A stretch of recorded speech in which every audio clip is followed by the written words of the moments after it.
welcome to another Wavelength Wednesday. I'm your host Waveney, and I'm so happy to be back in my favorite studio, which is outdoors. And wow, it's March already. Can you believe it? Welcome to March, welcome to March. And so, as you may know, if you've been following me for a bit, I usually theme my months. And so this month we're going to be talking about how to. I call it the how to series. So each Wednesday I'll touch on a topic of how to do or deal with a particular situation. All right. And let me just put it out there. If you'd love to be coached by me, please send me an email at hellowaveme at thepeoplebrandspn.com, and you can pause the video if something resonates with you. Send me a DM, send me an email, and then go back to listening to what I'm about to say. Alrighty, so I thought I would start this off by speaking about how to prepare for your annual appraisal. So, in thinking about how to prepare for your annual appraisal, the reason why I'm doing this, last year, in the middle of my Jumpstart Your Career training class, it's a seven module class that I taught on Saturdays. I had some participants who asked questions about performance reviews. They were or appraisals, as you may know them. Performance reviews, appraisals. This is, where your manager, for some businesses do it. They sit down and they assess you for the year past. It should really be about what you've done well, what you could do better, what support do you need moving forward. And so they had questions around it. They were concerned about the way that this manager had approached them in the past, and even, the initial setup of the meeting. They were concerned about that, and they asked about what they should do. They asked me for some advice. So I really thought it would be great to speak about how to prepare for your annual review, right? Now, let me preface everything I'm about to say by saying that all business places are not created equal. All managers or supervisors or people who are conducting your reviews are not created equal. There's a lot of people out there that need training. A lot of managers and supervisors are sort of thrust into roles that they are not ready for, they are not prepared for, and a lot of the times they are mirroring what have been done to them or what they think is correct, right? With that being said, they're not off the hook, because I feel like if you are in a managerial or supervisory role, or you're in a role that you are leading people, you never stop learning. You have to challenge yourself to learn and to grow and to find resources that can help you to be your best, because you are leading people, right? But a lot of the times that doesn't happen. So that today I want to touch on that, but I want to touch on it from the perspective of the employee, right? If you are the one who is going to be assessed, and so I'll take it from that angle. So the first thing I want you to think about, and your boss is your boss and your manager is your manager, and we can't change them unless you get them to look at the people's brand, and I give them a few coaching lessons, yes. But we can't change other people unless they change. So we can change ourselves, and we can change how we react to particular situations. So the first thing is, I would say, to be honest with yourself. Lots of people are not honest with themselves, and what I mean by that is be honest with your performance. If you know that you have been half-assing it all year, if you know that you have an attendance issue, maybe you do show up to work on time, but you come to work late every day. And there's some people who say, well, I come to work late, I come to work late, yes, and I always stay back and make up the time. That's not the point. The point is the commitment to the company is that you show up to work at 8 o'clock in the morning or 9 o'clock in the morning. So you staying back late, at least for me as a HR professional, I would tell you that, that doesn't work, you know. So be honest with yourself, be honest with your performance, and that way that is a mindset that you want to go into the review with. So be honest when you look at the entire year past, big picture. Be honest with yourself. Okay, be honest with yourself. The second thing I would say to this is, prior to you going into that meeting, you should be keeping track of your accomplishments. And there's two reasons why you want to do this. Now, you want to do this because if you have to update your resume, it's such an easy thing to do because you have been keeping track of the things that you have been doing. And so if you're looking at job, updating your resume, if you're looking at job, it's easy for you to draw quick references that you can speak about, that you can highlight in that interview, that you can showcase in that interview, instead of struggling for answers or spending lots of extra time preparing for that interview, right? And thirdly, you want to keep track of your performance because of this same reason, your annual review. So if you haven't been doing that, I would suggest that you do that. And I think what I'll do is probably sometime this week, I'll probably post a short template for you to use. And you can use this, like update it every week or every 2 weeks, or but update it often so you can have that as a frame of reference. And it is not your job's boss to keep track of these things, which they should, but you have to take your career and your growth and development into your own hands, right? So keep track of your accomplishments. And when I say accomplishments, what do I mean by this? So accomplishments can be projects you've worked on. Maybe you were given a project to do and you were successful. I would hope you were successful. Or maybe you were part of a team that did a project. You want to highlight that, those projects. You want to highlight any written form of positive feedback that you've received from a client or customer or even another department. You want to highlight those, right? You want to highlight any classes or keep track of, any classes or trainings that you may have attended. And it doesn't mean that this was initiated by the company. Maybe you did it on your own, right? You want to keep track of those, and every time you do trainings, and you might even want to take it a step further as to what you learn and how you've put what you learned into action, right? These are ways in which you showcase and highlight your achievements and accomplishments, and it's really a good practice to do, right? Lastly, you want to keep track of any committees that you are a part of, or any volunteer work that you may have done. So if you are, I don't know why this is in my head, a part of the National Carnival Committee. I really don't know why this popped in my head.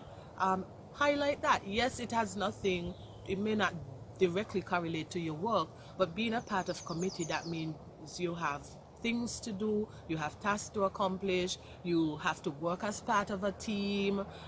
There are many other things that you can, skills that you can learn from being on a committee. So don't discount or discredit committees that you are on that may not directly correlate to what you are doing.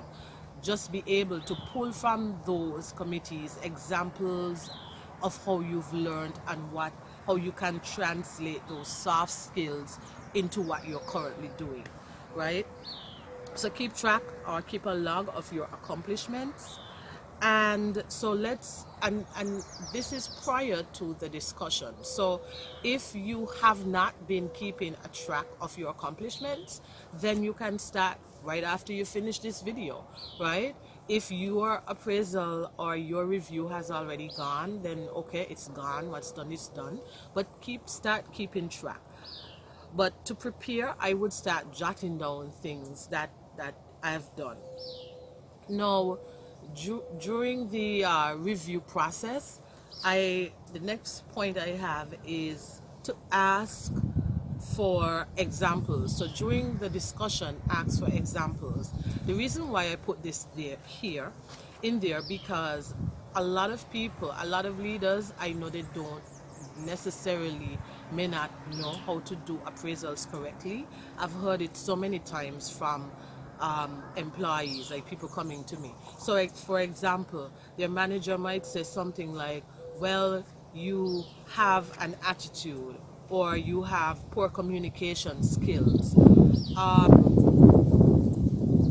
Okay, what does poor communication skills mean?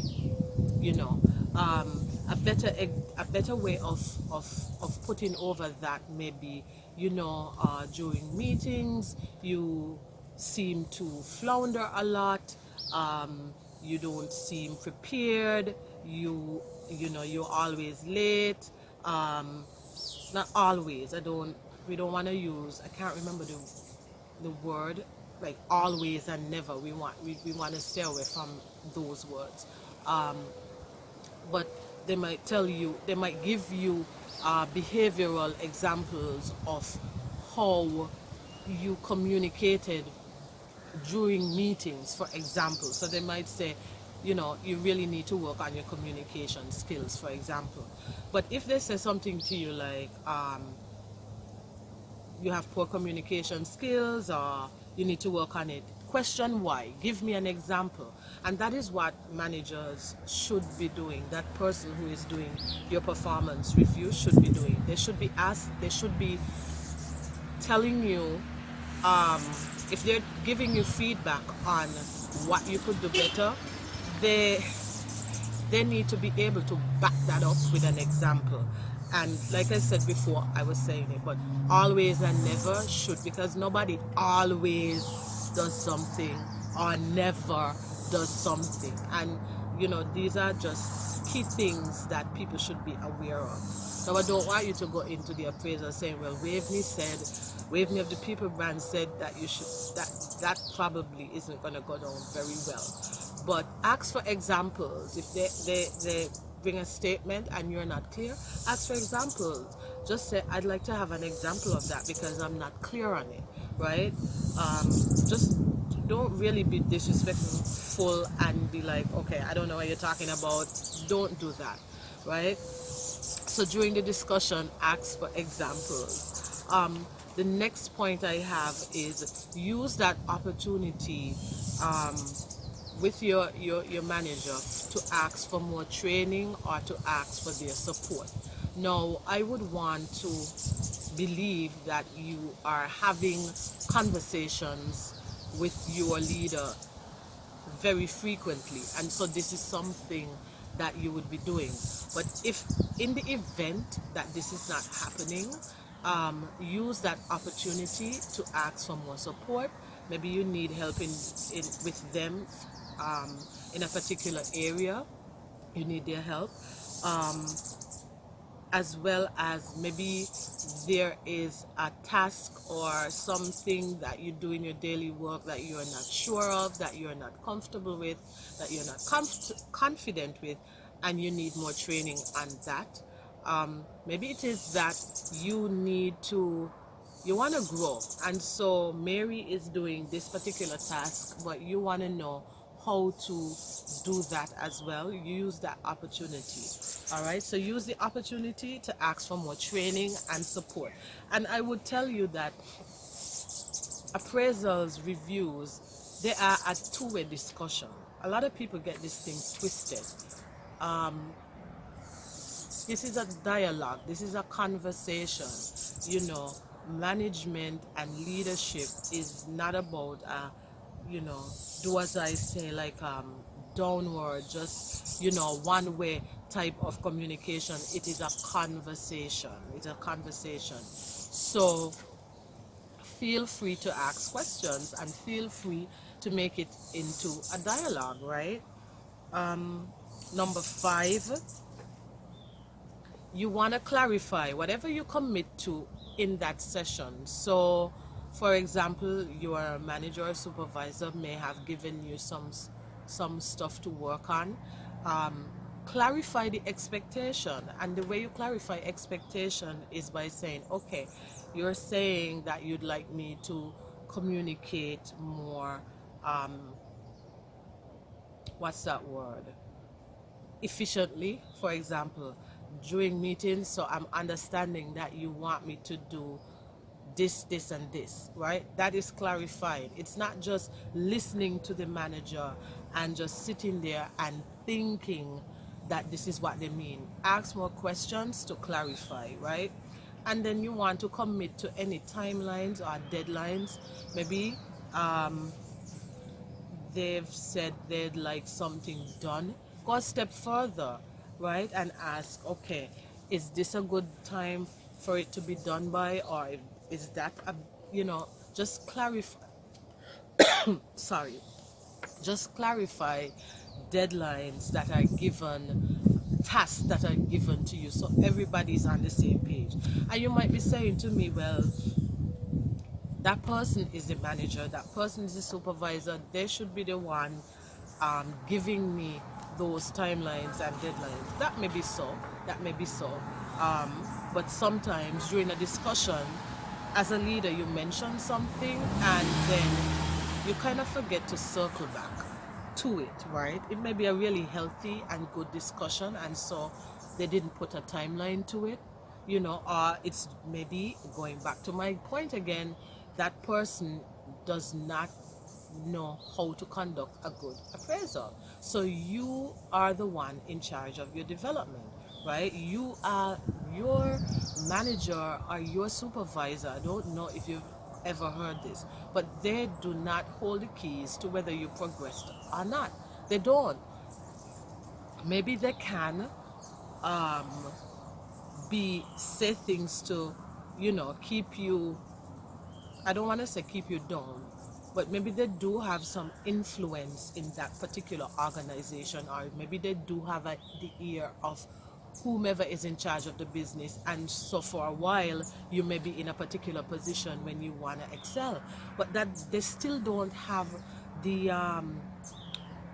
handle on your career, because you can always leave that business place, you can always grow, even if you are not being promoted or you're passed over, you can still grow because there's still things that you can do. So never you feel like somebody has the ultimate handle on your career, because a lot of the times people might be saying X about you, but you cannot allow what they're saying to dull your shine. You still need to shine, because they say X, but other people are realizing, well, hey, wait a minute.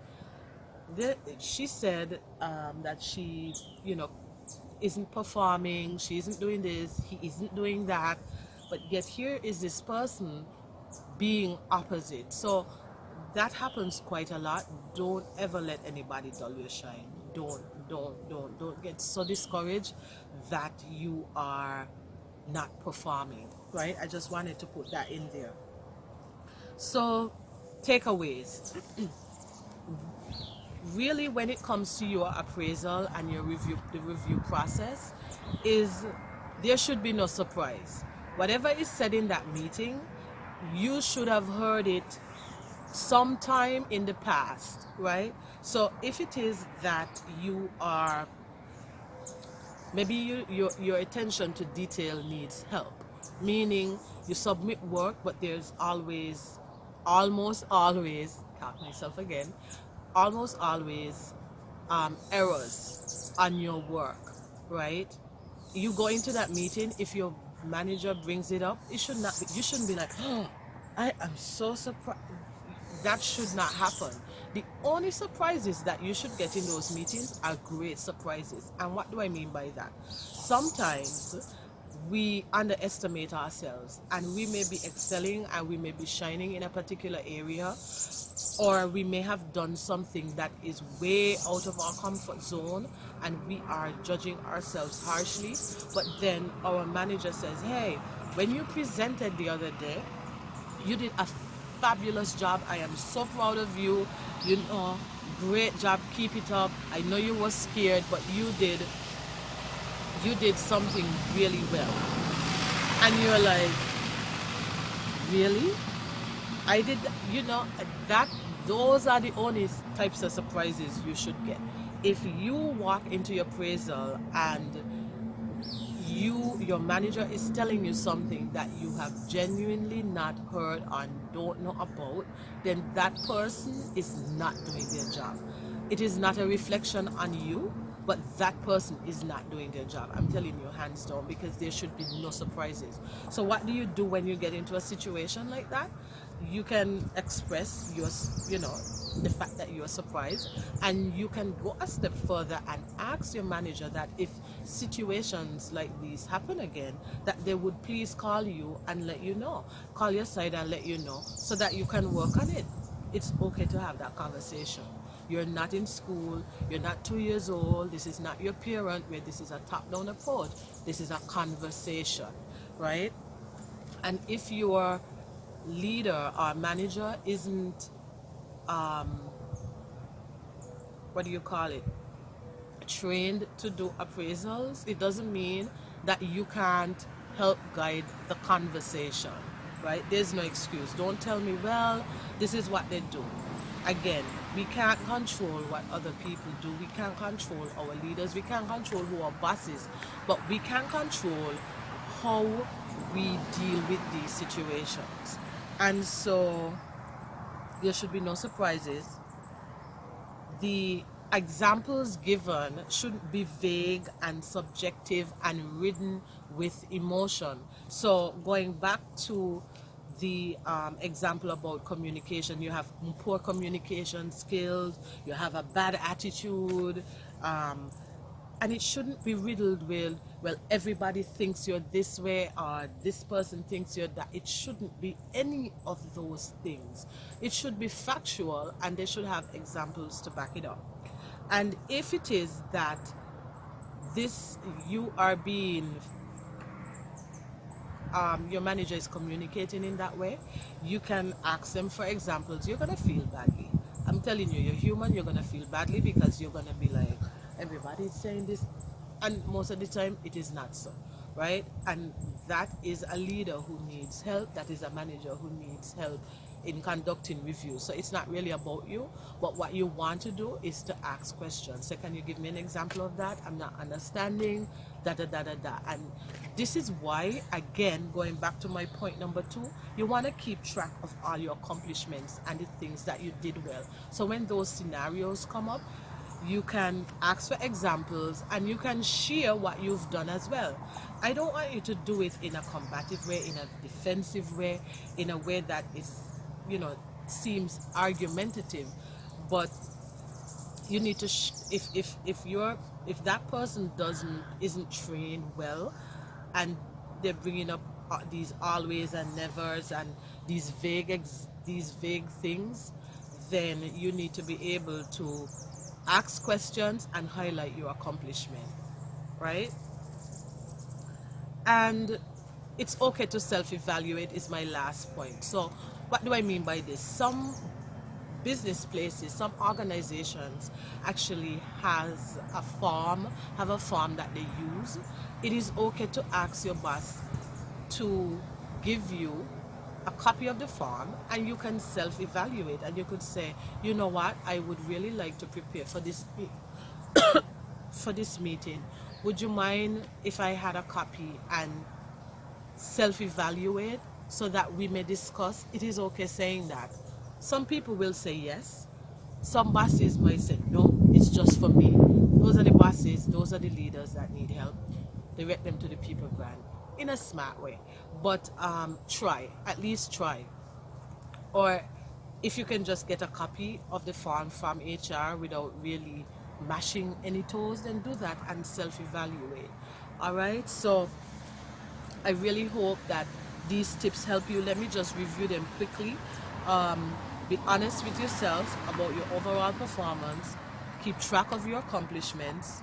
During the discussion, ask for examples. Use the opportunity to ask for support, more support and training. Clarify expectations and commit to a deadline. And that's it really. That, I wonder if this, as usual, somebody passing sees me filming. Anyway, we've come to the end of this, and if you really like this how-to series, share it with a friend, listen to it again. If you need to be coached by me, reach out to me. I have a Power Hour coaching package that I am offering. It's different from my other offerings, where my other coaching packages actually we have several sessions. This is just a Power Hour, one session. So reach out to me if you are interested. And as always, send me an email at hellowaveney@thepeoplebrandskn.com. Send me a DM, or if you have my phone number, I think it's listed there on my pages, send it to me. It's such a pleasure. It's great to be back. Happy Wednesday, and save this video. If your review is maybe later down in the year, save this video to ensure that you can refer to it and prepare for it. And it's such a pleasure being back. I know I said it before, but it really is. Thank you for joining in. Have a great Wednesday. Bye.